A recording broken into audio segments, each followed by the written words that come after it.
نداره، کار نکرده زیاد با مسائل جنگی. و نفر سوم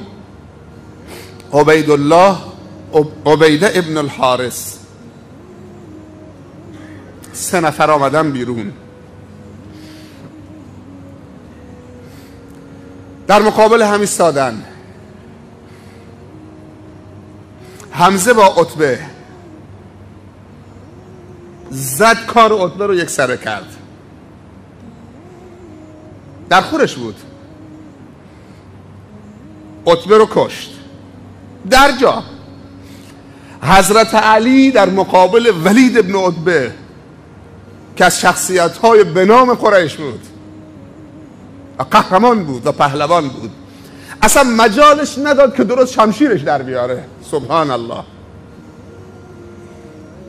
حضرت علی مجالش نداد که درست شمشیرش در بیاره.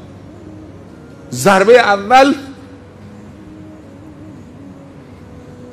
به زمین فرشش کرد و اینم اونو به قتل رسوند. 2 نفر دیگه موندن، شیبه مونده و عبیده ابن الحارث. اونها ضربه های رد و بدل کردن. بلا فاصله حضرت علی و حمزه که 2 تا رقیبشون و کارشون تموم کرده بودن به کمک عبیده شتافتن و کار شیبه رو هم یک سره کردن. چیزی که ما اینجا لازم داریم شجاعت این جوان 25 ساله است که در مقابل مردان قوی و ماهر و قهرمان و پهلوان و مجرب و کارکشته قرار گرفته. 3 نفر از خودمون میخواهیم. حمزه رفت و علی رفت و عبیده ابن الحارث رفت. اینجا قریش یک شکست روحی خورد، چون وقتی 3 تا مبارزینشون اینجا کشته شدن روحیشون تضعیف شد. ما نمیخواهیم که به جنگ بدر بپردازیم، این یک بحث مفصله. این 2 مورد از شجاعت علی، باکی از مرگ نداشت، مأموریت تو هوا میزد.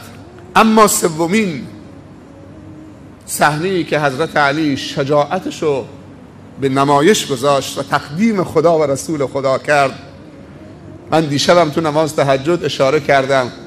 خیلی ها میرن پرورش اندام، معذرت میخوام، قرص میخورن، بدنشون اینطوری میکنن، یک کمربند خیلی سفت میپوشن و شلوار تنگ و